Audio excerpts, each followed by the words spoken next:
నేను చూశాను ప్రతిపక్షంలో ఉన్న పార్టీ నాపైన తీవ్రమైన ఆరోపణ చేసింది.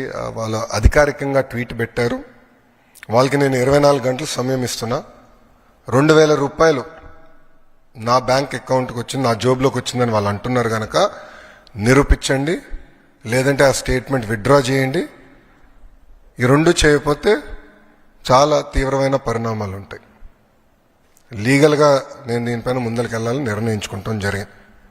ఎందుకంటే ప్రజలు కూడా ఒకటి గుర్తుపెట్టుకోవాలి, వైకాపా పార్టీ అనేది ఒక అబద్ధాన్ని 100 సార్లు చెప్పి నిజం చేసేదానికి ప్రయత్నించే పార్టీ.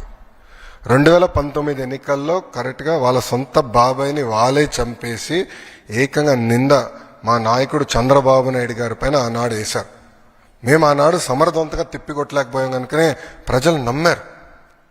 కానీ ఇప్పుడు చూడండి, చెల్లెలు చెప్తున్నారు ఏం జరిగిందో.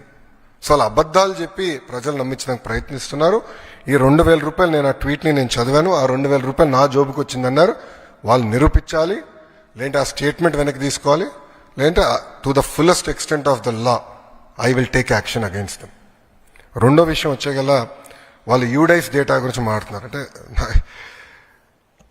పాపం అక్కడున్న గతంలో పనిచేసిన విద్యాశాఖ మంత్రులు కనీసం బేసిక్స్ తెలీదు. యూడైస్లో అంగన్వాడీకి వెళ్తున్న పిల్లలు ఉంటారు, ఎల్కేజీకి వెళ్తున్న పిల్లలు ఉంటారు, యూకేజీకి వెళ్తున్న పిల్లలు ఉంటారు. ఈ స్కీమ్ వాళ్ళకి వర్తించదు. నంబర్ 1. నంబర్ 2, గత ప్రభుత్వం జీఈఆర్ గ్రాస్ ఎన్రోల్మెంట్ రేషియో చూపించేదానికి 18 సంవత్సరాల కన్నా ఎక్కువ వయసు ఉన్న వాళ్ళని తీసుకొచ్చి ఏకంగా ప్రభుత్వ పాఠశాలల్లో చదువుతున్నారని వాళ్ళని ఎన్రోల్ చేస్తాం జరిగింది. పక్క రాష్ట్రాల్లో చదువుతున్న పిల్లల్ని తీసుకొచ్చి ఆంధ్ర రాష్ట్రంలో చదువుతున్నారని చూపిస్తాం జరిగింది. విత్ ప్రూఫ్ నా దగ్గర ఉన్నాయన్నీ. విద్యాశాఖ మంత్రిగా నేను వాస్తవాల దగ్గర ఉండాలి కనుక మొత్తం లిస్ట్, ఎందుకంటే ఇది డ్రాప్ బాక్స్ అని ఉంటుంది. అంటే ఈ పాఠశాలలో పిల్లలు ఉంటారు, ఈ పాఠశాల పిల్లలు మధ్యలో ఉంటారు, గాల్లో ఉంటారు పిల్లలు. డ్రాప్ బాక్స్ అంటారు అది ఐటీలో. ఈ వాళ్ళ సిస్టంలో డ్రాప్ బాక్స్ ఉంటుంది. అక్కడ పెట్టి పెట్టేశారు. పిల్లలు ఎక్కడున్నారో మాకు తెలీదు. మొత్తం వెరిఫై చేస్తే దొంగ లెక్కలు ఉన్నాయని తేలినాయి. ఒక విద్యాశాఖ మంత్రికి అసలు ఎంతమంది పిల్లలు ప్రభుత్వ పాఠశాలలో చదువుతున్నారు తెలుసుకున్నాక నాకు 100 రోజులు పెట్టిందండి. 100 రోజులు పెట్టింది నాకు. అధికారులు అడిగితే సార్ మాకు నంబర్ క్లారిటీ లేదు సార్, గతంలో వీళ్ళు ఎట్లా నడిపించారో నాకు అర్థం అలా విద్యాశాఖ. అంటే ఏదో లెక్కలు ఉన్నాయి, ఏదో నంబర్లు అని చెప్పి చేస్తాం కాదు. రెండోది, నిజంగానే వాళ్ళంత భావించుంటే వాళ్ళు ఎందుకు ఇవ్వలేదండి? అమ్మ ఒడి ఎందుకు ఇవ్వలేదు వాళ్ళు? ఈరోజు మేము ఇస్తున్నాం. అర్హులు ఎంతమంది ఉన్నారో వాళ్ళు ఇచ్చేదాకా మేము సిద్ధంగా ఉన్నాం. మొత్తం లిస్ట్ GSWS ముందర పెడతాను, బయట పెడతాను. లేదంటే ఎవరన్నా రాలేదనుకుంటే మన మిత్రకెళ్ళి ఎందుకు రాలేదో తెలుసుకోవచ్చు, కరెక్ట్ చేసిన మార్గం కూడా ఇస్తున్నాం. సో అర్హులు ఎంతమంది ఉన్నా ఇచ్చేదానికి కూటమి ప్రభుత్వం సిద్ధంగా ఉంది.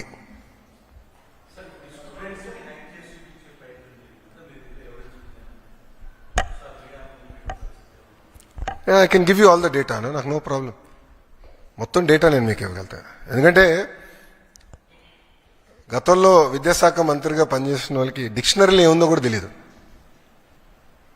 ఎందుకంటే కౌన్సిల్లో ఒక వ్యక్తి లేసి ఒక పదం వాడితే నేను అబ్జెక్ట్ చేశా, తీవ్రంగా అబ్జెక్ట్ చేసి వాళ్ళ డిక్షనరీలో దేవుడు అంటే ఏముంది, కూటమి ప్రభుత్వం డిక్షనరీలో దేవుడు అంటే ఏముందో చదివి చెప్తే గతంలో విద్యాశాఖ మంత్రిగా పనిచేసిన వ్యక్తి కనీసం అది కూడా తెలియదు. అంటే డెప్త్కి వెళ్ళలేదండి. ఈరోజు మేము అందరం హర్నిసలు కష్టపడి డెప్త్కి వెళ్తున్నాం. ఎందుకంటే పిల్లలది ఫార్మేటివ్ ఏజ్, సరైన దారిలో పెట్టాల్సిన బాధ్యత మా పైన ఉంది. అందుకే మీరు చూస్తే చాగంటి కోటేశ్వరరావు గారిని అడ్వైజర్గా పెట్టుకున్నాం. ఆయన ఏ కంటెంట్ అయితే తయారు చేశారో విలువల పైన అది మేము పిల్లలకి ప్రింట్ చేసి ఇస్తున్నాం. ఇట్లా చాలా సీరియస్గా మేము తీసుకుంటున్నాం. ఒక ఛాలెంజ్గా తీసుకుని పనిచేస్తున్నాం. అది కూటమి ప్రభుత్వానికి ఉన్న చిత్తశుద్ధి.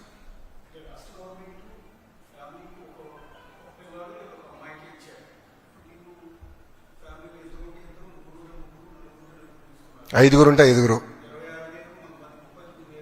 ఎస్,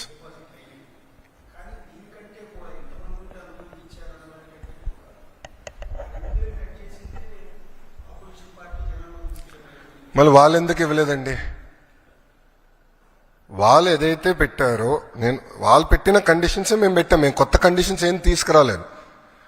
గత ప్రభుత్వం పెట్టిన కండిషన్స్ ఏదైతే ఉందో అదే ఫాలో అయ్యాం. ఎలిజిబిలిటీ క్రైటీరియాకి ఎలిజిబిలిటీ అయ్యేదానికి ఏదైతే ఉందో మెకానిజం అదే మేము ఫాలో అయ్యాం.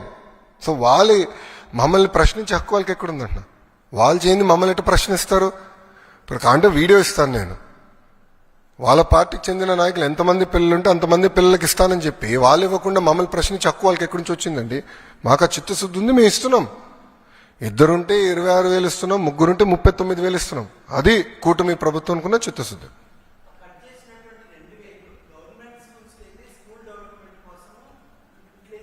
ఎస్, మ్యాక్సిమం లేరు స్వామి, ఐఎమ్ సారీ. నో, ప్రైవేట్ స్కూల్స్ని అభివృద్ధి చేసాక నేను ఇక్కడ లేను. ప్రభుత్వ పాఠశాలల్ని బలోపేతం చేసాక నేను ఇక్కడ ఉన్నా. ప్రభుత్వ విద్యని బలోపేతం చేసినాక నేను ఇక్కడ ఉన్నాను. ఆ డబ్బులు ప్రభుత్వ పాఠశాలలకే ఖర్చు పెడతాము.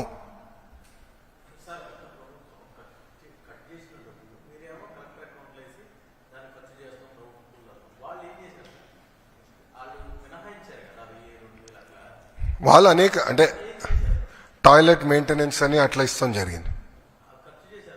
కొన్ని ఖర్చు చేశారు, కొన్ని ఖర్చు చేయలేదు.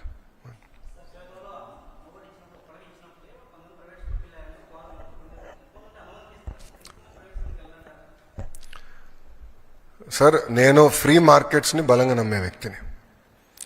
ప్రభుత్వ పాఠశాలలో నాణ్యత పెంచితే, యాక్సెస్ పెంచి, ఒక పద్ధతి ప్రకారం పిల్లలు మేము చదివించి మంచి మార్క్స్లు మేము సాధించి నైతిక విలువలు పెంచితే ఆటోమేటిక్గా తల్లిదండ్రులు వాళ్ళ పిల్లల్ని ప్రభుత్వ పాఠశాలకు పంపిస్తారని బలంగా నేను నమ్ముతున్నాను. సో మార్కెట్లో నేను కంపీట్ చేస్తా. ఈరోజు నేను ఎన్రోల్మెంట్ పెంచాలంటే నాకు 2 నిమిషాల పని. నాకు పర్మిషన్స్కి వచ్చి అన్ని పాఠశాలలు రిజెక్ట్ కొట్టాను అనుకోండి, ప్రైవేట్ పాఠశాల పర్మిషన్ అన్ని రిజెక్ట్ కొట్టాను, ఆటోమేటిక్గా నాకు పెరుగుతుంది కదా. కానీ దొడ్డిదారిని చేసినట్టు అవుతుంది కదండి. మేము క్వాలిటీ పెంచకుండా ప్రైవేట్ పాఠశాలలు నేను పర్మిషన్ ఇవ్వకపోతే నష్టపోయేది ఎవరు? పిల్లలు నష్టపోతారండి. సో నేను నాణ్యత పెంచాలి. నాణ్యత ఎంత పెంచాలి? ప్రైమరీ స్కూల్లో 1 class 1 teacher. Second, mega DSC 16,347 teacher పోస్టులు భర్తీ చేసినానికి ఆల్రెడీ డిఎస్సి మొదలైపోయింది. 24 కేసులు వేశారండి. 24 కేసులు వేశారు డిఎస్సి ఆపేదానికి. బట్ ముందరికి అంటే పక్కడబందిగా నోటిఫికేషన్ ఇచ్చాం కనుక we are able to go ahead. So teacher recruitment జరుగుతుంది. ప్యారల్గా మీరు చూస్తే కరికులం చాలా ఇంప్రూవ్ చేశాము. ఉపాధ్యాయులకి ఎలాంటి ఇబ్బంది లేకుండా సంస్కరణలు తీసుకొచ్చాం. సో వాళ్ళందరినీ భాగస్వామ్యం చేశాం. ఇంకో పక్కన తల్లిదండ్రుల్ని, విద్యార్థిని, ఉపాధ్యాయుల్ని ఎంగేజ్ చేస్తూ పేరెంట్ టీచర్ మీటింగ్ కూడా పోయిన సంవత్సరం డిసెంబర్లో పెట్టాం. ఈ సంవత్సరం కూడా జూలై 5వ తారీఖు నాడు మెగా పేరెంట్ టీచర్ మీటింగ్ ఉంటుంది రాష్ట్ర వ్యాప్తంగా. అదేవిధంగా డిసెంబర్లో మళ్ళీ ఉంటుంది. సో గౌరవ ముఖ్యమంత్రి గారు, ఉప ముఖ్యమంత్రి గారు కూడా ఈ కార్యక్రమాల్లో పాల్గొంటారు. ఫీల్డ్కి వెళ్తారు, తల్లిదండ్రులతో మాట్లాడతారు, ఎంగేజ్ చేస్తాం. సో కమ్యూనిటీని కూడా మేము ఎంగేజ్ చేస్తాం జరుగుతుంది. సో నాణ్యత పెంచాలి, క్వాలిటీ పెంచాలి, లెర్నింగ్ అవుట్కమ్స్ పెంచాలి, రిజల్ట్స్లో పెంచాలి. ఆటోమేటిక్గా తల్లిదండ్రులు ప్రభుత్వ పాఠశాలకు వాళ్ళ పిల్లలు పంపిస్తారు నేను బలంగా నమ్ముతున్నాను. If you look at it, in the last 1 year, we didn't change the fundamental structures because this government came only in the month of June. So by then the academic year started. I didn't want to mess around with the system. I took an objective evaluation on the reforms, and whatever worked, whatever reforms that were taken in the past which are working, we continued. Whatever reforms I believed were not in the interest of the students or children, we have withdrawn, number 1. So if you look at it, I didn't get the benefit of the full year. However, we've had certain action plans to improve our performance in terms of marks. So if you look at our inter or 10th, government schools have done definitely far better than they did in the past. That is first one.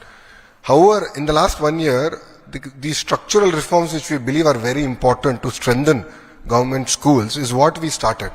So if you look at our 1 class 1 teacher policy, which I believe is very, very important, strengthening our high schools, recruitment of our teachers, all this work has started. Parallelly, what we have done is we have built an app called LEAP app, Learning Excellence of Andhra Pradesh, where the teacher, the parent, the student will be integrated.